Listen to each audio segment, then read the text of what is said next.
নমস্কাৰ প্ৰিপেয়াৰ চেনেললৈ আপোনালোকক স্বাগতম আজি আমি আমাৰ অসম ৰিলেটেড টপিকছৰ এটা অন্যতম টপিক পথৰুঘাট আপৰাইজিঙৰ ওপৰত অলপ আলোচনা কৰিবলৈ গৈ আছো অলপ ইয়াৰ বিষয়ে জানিবলৈ গৈ আছো কালি যদি আপোনালোকে আমাৰ এপিছডটো চাইছে অসম ৰিলেটেড টপিকছৰ তাত আমি এনেকুৱা এটা অন্যতম টপিক ডিছকাছ কৰিছিলো ফুলাগুৰি ধাবা অ'কে ফুলাগুৰি ধাবা বুলিও কয় সেইটো যদি আপোনালোকে চাইছে তেন্তে এই দুটা টপিক অলপ ৰিলেটেড আপোনালোকক অলপ ইনফৰমেশ্যন দিবলৈ মানে এইটোৱে সক্ষম হ'ব কাৰণ এনেকুৱা কুৱেশ্যনো এটা দুটা কুৱেশ্যন এই দুটা টপিকৰ ওপৰত অহা দেখা পোৱা যায় আৰু এনেও আমি জানিব লাগে এজন অসমীয়া হিচাপে জানিব লাগে যে আমাৰ যিখিনি ফ্ৰীডম ফাইটাৰ্ছ আছিলে বা যিখিনি আমাৰ নেশ্যনেল মুভমেণ্টৰ সময়ত অসমৰ যি ভূমিকা আছিল সেই বিষয়ে জনাটো বহুতেই দৰকাৰ বিশেষকৈ ইয়াত পিজেন্স আপৰাইজিং আছিল চ' আমাৰ খেতিয়কসকলে কৰা যিখিনি বলিদান আছিল সেই বিষয়ে জনাটো সকলোৱে প্ৰয়োজনীয় বুলি মই বোধ কৰোঁ আহকচোন তেন্তে আজিৰ টপিকলৈ আহোঁ পথৰুঘাট আপৰাইজিং ইন আছাম যাক আমি জালিয়ানৱালা বাগ অফ আছাম বুলিও জানো দেখা পাইছে চ' এইটো আপোনাৰ ঘটনাটো হৈছিল 1894ত tributes to the martyr farmers Patharughat Uprising January 28, 1894 date আৰু চন দুইটাই মনত ৰাখিব পাৰিলে বহুতেই ভাল হ'ব an untold saga of sacrifice of Assam's peasants for Indian independence. On this day, 140 farmers were shot down by the British while protesting increased taxes at Patharughat in Dorong district. Now, এতিয়া আমি ডিটেইলছত আহোঁ On January 28, 1894, many local peasants gathered in a protest meeting at Pothorughat, also known as Pothorughat. So এই নামটোত confuse নহ'ব কেতিয়াবা আমি পথৰুঘাট বুলিও কওঁ আৰু কেতিয়াবা পাথাৰীঘাট বুলিও কোৱা হয় condemning the increasing land tax levied by the British. So 1894 চনৰ 28 জানুৱাৰী তাৰিখে on January 28, 1894 লোকেল পিজেন্টসকল যিসকল লোকেল খেতিয়ক আছিল যিসকল তাৰ খেতিয়কসকলে কি কৰিছিল এটা protest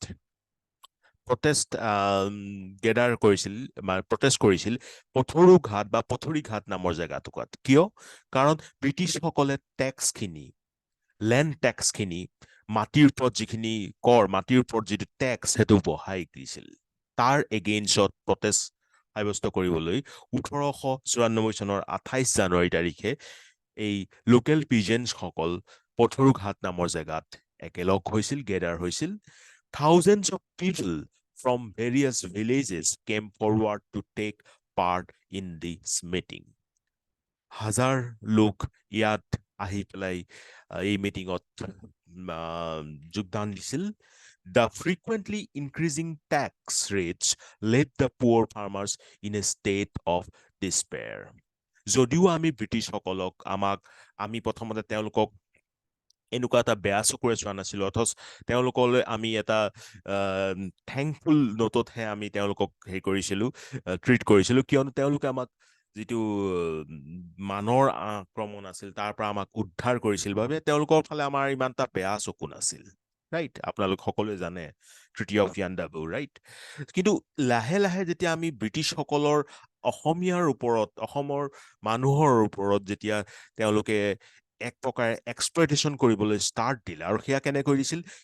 by increasing the land tax বা ৰেভিনিউ কালেকশ্যনত তেওঁলোকে টেক্সটো বঢ়াই গৈ থাকিবলৈ লৈছিল তেতিয়া সেই আমাৰ পুৱৰ ফাৰ্মাৰ্ছখিনি এটা ষ্টেট অফ ডেছপায়াৰ এটা বহুতেই জটিল পৰিস্থিতিলৈ তেওঁলোকক ঠেলি পেলাই দিছিল As a result, a rebellion brewing in the hearts of the peasants against the British. তেতিয়া আৰু সেই পিজেন্টসকলৰ মাজত তেওঁলোকৰ অন্তৰত আৰু ব্ৰিটিছৰ কাৰণে কোনো ধৰণৰ সেই আগৰ শ্ৰদ্ধা নাছিল তেওঁলোকৰ বিপক্ষে তেওঁলোকৰ এগেইনষ্টতহে তেওঁলোকৰ এটা খুব লাহে লাহে বাঢ়ি আহি আছিল কাৰণ কেনেকৈ ইমান বেছি টেক্স সেই পুৱৰ ফাৰ্মাৰ্ছসকলে দিব পাৰিব After much discussions among themselves, it was decided that no taxes would be paid to the British until a proper solution was found to the problem. They were even willing to revolt against the British for the cost. অৱশেষত এইটো সিদ্ধান্ত লোৱা হ'ল যে তেওঁলোকে আৰু কেতিয়াও tax নিদিয়ে যেতিয়ালৈকে এই ব্ৰিটিছে ইয়াৰ এটা সলিউশ্যন আনি নিদিয়ে ইয়াৰ এটা এই যে বহাই গৈ আছে তেওঁলোকে ইমান এটা ষ্টেট অফ ডিছপেয়াৰলৈ তেওঁলোকক ঠেলি দিছে সেইটো সলিউশ্যন ননালৈকে তেওঁলোকে টেক্স নিদিয়াৰ এটা সিদ্ধান্ত ল'লে তেওঁলোকে আনকি ব্ৰিটিছৰ বিপক্ষে এটা ৰিভল্ট কৰিবৰ কাৰণেও সাজু হৈ উঠিল While the protest meeting was going on, Deputy Commissioner of Dorong District, J.D. Anderson, নামটো মনত ৰাখিব এটলিষ্ট এই এণ্ডাৰছনৰ নামটো মনত ৰাখিব তেওঁ আছিল দৰং ডিষ্ট্ৰিক্টৰ ডেপুটি কমিশ্যনাৰ আৰু লগত Mr. Warrington, SP, and Mr. Remington, SDO, arrived at the venue along with full police force. পুৰা police force সৈতে এই জেডি এণ্ডাৰছন বেৰিংটন ৰেমিংটন এইসকল আহি পেলাই তাত উপস্থিত হ'ল When the British official announced that under no circumstances will the taxes be reduced, the peasants present in the meeting protested against it. তেওঁলোকে ব্ৰিটিছ অফিচাৰসকলে এইটো ডিক্লেয়াৰ কৰিলে ডাইৰেক্ট যে আমি কোনো চাৰ্কামষ্টেঞ্চে কোনো এটা চিটুৱেশ্যনত কেতিয়াও টেক্স ৰিডিউচ নকৰোঁ তেতিয়া আৰু পিজেণ্টসকলৰ ওচৰত আন একো উপায় নাথাকিল প্ৰটেষ্ট কৰাৰ বাদে তেওঁলোকে প্ৰটেষ্ট কৰিবলৈ ল'লে অন দ্য অৰ্ডাৰ্ছ অফ বেৰিংটন কোন আছিলে বেৰিংটন আছিল SP মনত ৰাখিব এণ্ডাৰছন আছিল Deputy Commissioner Barrington SP আছিল. So on the orders of Barrington, the police opened fire on the gathering present there. Even though the farmers tried to fight back with the sticks they had with them, they were no match for the sudden firing. চাওকচোন কিমান নিষ্ঠুৰতাৰে এই Barrington যিজন SP আছিল তেওঁ সেই গেদাৰিঙৰ ওপৰত সেই আপোনাৰ ইন'চেণ্ট পিজেণ্টসকলৰ ওপৰত ইন'চেণ্ট পুৱৰ ফাৰ্মাৰ্ছসকলৰ ওপৰত গুলিয়াবলৈ আদেশ দিছিল যাৰ হাতত একোৱেই নাছিল মাত্ৰ লাঠি বা ক'বলৈ গ'লে তাহাঁতি ওচৰত থকা মাটিৰ যিটো আপুনি যে কওঁ মাটিৰ কি বুলি কয় মাটিৰ দৌল বুলি ক'ব পাৰোঁ মানে মাটি এমুঠি লৈ বা মাটিৰ এটা দৌল লৈ এটা মাটিৰ লাডু বনাই পেলাই সেইটোকে দলিয়াবলৈ চেষ্টা কৰিলে বা যি লাঠি বা যি আছিল সেয়াকে দলিয়াবলৈ চেষ্টা কৰিলে তেওঁলোকৰ ওচৰত কোনো ধৰণৰ এনেকুৱা ধৰণৰ আৰ্মছ নাছিল যাৰ কাৰণে এনেকুৱা ধৰণৰ এটা অৰ্ডাৰ দিয়াৰ মানে সিদ্ধান্তটো শুদ্ধ বুলি আমি ক'ব পাৰোঁ এটা আনআৰ্ম গেদাৰিঙৰ ওপৰত যদি আপোনাৰ ফায়াৰিঙৰ অৰ্ডাৰ আহে সেইটো অবভিয়াছলি এটা নিষ্ঠুৰতাৰ প্ৰমাণ যিটো বেৰিংটনে সেইটো সময়ত দিছিল ৰাইট চ' সেই ফাৰ্মাৰ্ছসকলে তেওঁলোকেও চেষ্টা কৰিলে যি আছিল হাতত এই মাটিকে দলিয়ালে বা এই তোমাৰ যি লাঠি আছিল তাকে দলিয়াব চেষ্টা কৰিলে কিন্তু বন্দুকৰ গুলীৰ আগততো সেইবিলাক একোৱেই নাছিল They were no match for the sudden firing. So on that fateful day, hundreds of people were injured and around 140 of them were killed on spot. যদিও অফিচিয়েল ৰেকৰ্ডত বহুতেই কম মৃত্যুৰ সংখ্যা দেখিছিল কিন্তু 140জন এৰাউণ্ড 140 তাতকৈ বেছি বা কমো হ'ব পাৰে মানে কমটো হোৱাৰ কোনো চান্সেই নাই যিখিনি আই উইটনেছ আছিল তেওঁলোকৰ মতেতো 140জন বা তাতকৈ অধিক মানুহৰ অধিক কৃষকৰ সেই অন স্পটতে মৃত্যুমুখত পৰিছিল এই ব্ৰিটিছৰ গুলীচালনাত This incident gave a new directions to Indian freedom movement. The deaths of several innocent farmers made the cause of the freedom struggle against the British more stronger. The martyrs of Patharughat will always be remembered in the golden pages of history for their bravery and the sacrifice they made for their motherland. চ' এই ইনচিডেণ্টটোৱে ভাৰতৰ স্বাধীনতা মুভমেণ্টত স্বাধীনতা আন্দোলনৰ এটা নতুনেই অধ্যায় লৈ আনিছিল তেওঁলোকৰ এই চেক্ৰিফাইচৰ কাৰণে এই ফ্ৰীডম ষ্ট্ৰাগলটো আৰু যেন ষ্ট্ৰংগাৰ হৈ পৰিছিল ব্ৰিটিছৰ এগেইনষ্টত সেয়েহে আমাৰ হিষ্ট্ৰীৰ গল্ডেন পেজেছ এই তেওঁলোকৰ বলিদানৰ বিষয়ে আমি সদায় সোঁৱৰি ৰওঁ যদি মই summary কওঁ in with respect to as examination points of views like APSC and other examination points of view, তেন্তে কেইটামান পইণ্ট মই উল্লেখ কৰিম যিকেইটা এই Patharughat uprising হোৱাৰ ৰিজন আছিল. First, an Assam annexation and survey of land. After the big British annexation of Assam in 1826, surveys of the wastelands of the state began, and this was primarily intended to make an accurate assessment of land so as to increase the land revenues from the region. So 1826 চনৰ পাছৰ পৰাই যেতিয়া এটা মানে লাহে লাহে যেনেকে survey প্ৰথমতে কৰা হ'ল তাৰপিছত এই ল্যান্ড ৰেভিনিউখিনি বঢ়াই আনিল, এইটো এটা প্ৰথম ৰিজন আছিল. Then levying of land taxes, right? On the basis of such surveys, the British began to impose land taxes, much to the resentment of the farmers. Then increases of taxes. কাৰণ তাৰ আগতে চাওক অসমত হেনেকুৱা ধৰণৰ টেক্সৰ কথা নাছিল আহোমৰ ৰাজত্বৰ সময়ত, ৰাইট? কিন্তু ব্ৰিটিছে লাহে লাহে টেক্স প্ৰথমতে চাৰ্ভে কৰি তাৰপিছত লেণ্ড টেক্স লগাল, লেণ্ড টেক্স বঢ়াই লৈ গ'ল. চ' সেইখিনিয়ে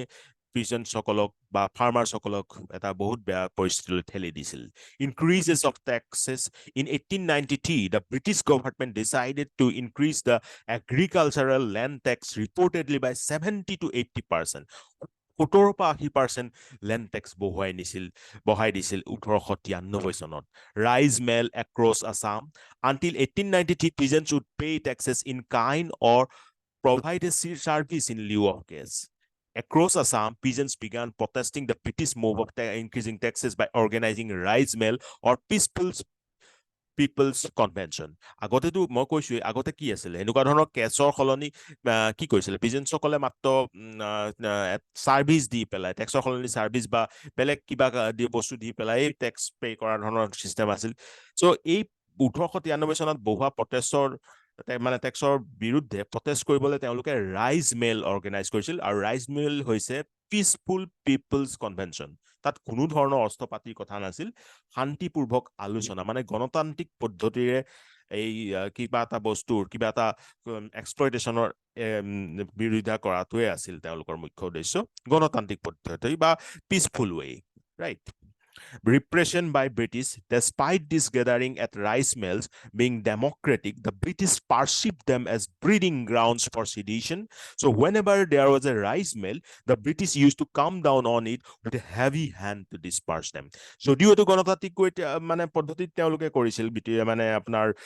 ফাৰ্মাৰসকলে বা পিজেন্টসকলে, কিন্তু ব্ৰিটিছে কিন্তু ইয়াক এটা বেলেগ ধৰণৰ চকুৰেহে চাইছিল. তেওঁৰ মতে আছিল তেওঁলোকৰ এগেইনষ্টত সন্দিপাত এটা সেডিশন গ্ৰাউণ্ড বুলি তেওঁলোকে এটা ব্ৰিডিং গ্ৰাউণ্ড ফৰ সেডিশন বুলিহে ইয়াক কনচিডাৰ কৰিছিল, ৰাইট? সেডিশন মানে গম পাইছে ন, এটা ভাইলেণ্ট ৱেত তেওঁলোকৰ চৰকাৰ আঁতৰাই দিবলৈ তেওঁলোকৰ ৰাজত্ব আঁতৰাই দিবলৈ কৰা এটা ষড়যন্ত্ৰ বুলিহে গণ্য কৰিছিল ৰাইচ মেলক, যদিও এনেকুৱা কোনো কথা নাছিল, কাৰণ ৰাইচ মেল আছিল এটা গণতান্ত্ৰিক পদ্ধতিৰে কৰা প্ৰটেষ্ট বা আলোচনা. Then January 28, 1894, firing at Pothorughat protest when the British, এটো গম পালে কি হৈছিল, মাত্ৰ ডেটটো মনত ৰাখিব, 28 জানুৱাৰী 1894, তেতিয়া এই পথৰুঘাট প্ৰটেষ্টটো হৈছিল আৰু বহুত কেজুৱেলিটিজ হৈছিল, যদিও কৈছিল যে officials place the casualties in the Patharughat incident as 15 killed and 37 wounded. However, it is estimated by eyewitnesses that close to 140 people were killed. Then significance কৈছিলে মই, this is an inspirational for Assamese community and mass protest and against British to start হৈছিল. Inspirational for Assamese community because, for the larger Assamese community, Patharughat comes second only to the Battle of Saraighat when the Ahoms defeated the Mughals in 1671. It was considered extremely inspirational for the Assamese community, like a national awakening. আমাৰ শৰাইঘাটৰ ৰণৰ পাছত এই পথৰুঘাটৰ কথা আহে, যি নেকি এটা বেলেগ ধৰণৰ এৱাকেনিং বা এটা বেলেগ ধৰণৰ ইনস্পাইৰেশ্যনেল ষ্টৰী হিচাপে অসমীয়া কমিউনিটি সকলে ইয়াক ৰিগাৰ্ড কৰিব পাৰে, ইয়াক ৰিফাৰ কৰিব পাৰে, ৰাইট? ই নেশ্যনেল এৱাকেনিংটো সহায় কৰিছিল. Then mass protests মানে বহুতে মিলি কৰা protest. It was one of the few occasions in the history of the pre-Congress pan-Indian anti-imperialist movement when, in the absence of a well-defined leadership, the masses organizes themselves to resist the autocratic designs of the British. So এই মাছ প্ৰটেষ্টটো ব্ৰিটিছৰ অট'ক্ৰেটিক ডিজাইনৰ মানে এটা যিটো আছিল তেওঁলোকৰ অট'ক্ৰেটিক যিটো nature আছিল তাৰ এগেইনষ্টত কৰা প্ৰটেষ্ট হিচাপেও ইয়াক গণ্য কৰিব পৰা যায় অ'কে চ' এয়াই হৈছে আপোনালোকে দেখা পাইছে It is the site of a memorial for the Patharughat massacre, okay, and that caused on 28 January 1894 by the British colonial rulers during the Patharughat Uprising, and this day is now commemorated as কৃষক শ্বহীদ দিৱস মনত ৰাখিব এই 28 জানুৱাৰী তাৰিখটোক আমি কি বুলি কওঁ এতিয়া কৃষক শ্বহীদ দিৱস বা farmers মাৰ্টিৰ্ছ day Since 2000, the army has been paying homage to the martyrs on 29 January every year, which is commemorated as the Krikhok Shohid Divas. Army has also set up martyrs column in the memory of those killed. So, কি হৈছে যে 2000 চনৰ পাছৰ পৰাই 28 জানুৱাৰী তাৰিখটোক আমাৰ কৃষক শ্বহীদ দিৱস হিচাপে পালন কৰিবলৈ লোৱা হৈছে তো 28 জানুৱাৰী তাৰিখটো যিটো দিনত আমাৰ এই পথৰুঘাট আপৰাইজিং হৈছিল সেই দিনটোক আসাম জালিয়ানৱালা বাগ বা অসমৰ জালিয়ানৱালা বাগ হৈছিল বুলি কোৱা হয় আৰু সেইদিনাখনৰ পৰাই সেইদিনাখন মানে আমাৰ 28 জানুৱাৰী তাৰিখটোকে আমি ফাৰ্মাৰ্ছ মাৰ্টিৰ্ছ ডে বুলি পালন কৰোঁ ৰাইট চ' মনত ৰাখিব ইয়াক আসাম জালিয়ানৱালা বাগ বুলি কোৱা হৈছে কিয়নো জালিয়ানৱালা বাগৰ কথা আপোনালোকে সকলোৱে জানে যে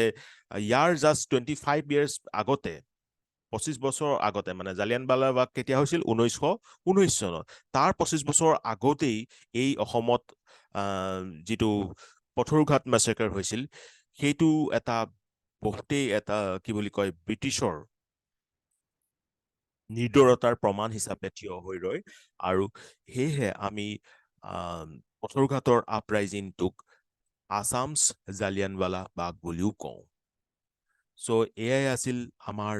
পথৰুঘাটৰ আপৰাইজিং বা পথৰিঘাট আপৰাইজিং বা আসামছ জালিয়ানৱালা বাগৰ ওপৰত অলপ জানিবলগীয়া কথা বা ইনফৰমেশ্যন আমি সকলোৱে সেইসকল আমাৰ সাহসী কৃষক সাহসী অসমীয়ালৈ আমি আকৌ এবাৰ প্ৰণাম জনাই আজিৰ এই সেচনটো আমাৰ ইয়াতেই অন্ত কৰিবলৈ লৈছো আকৌ আমি লগ পাম এনেকুৱা কিছুমান ইণ্টাৰেষ্টিং সেচনৰ সৈতে আমাৰ আসাম ৰিলেটেড টপিকছ ডিছকাশ্যনত চ' তেতিয়ালৈকে ভালকৈ প্ৰিপেৰেশ্যন কৰি যাওক জয় আই অসম বাই বাই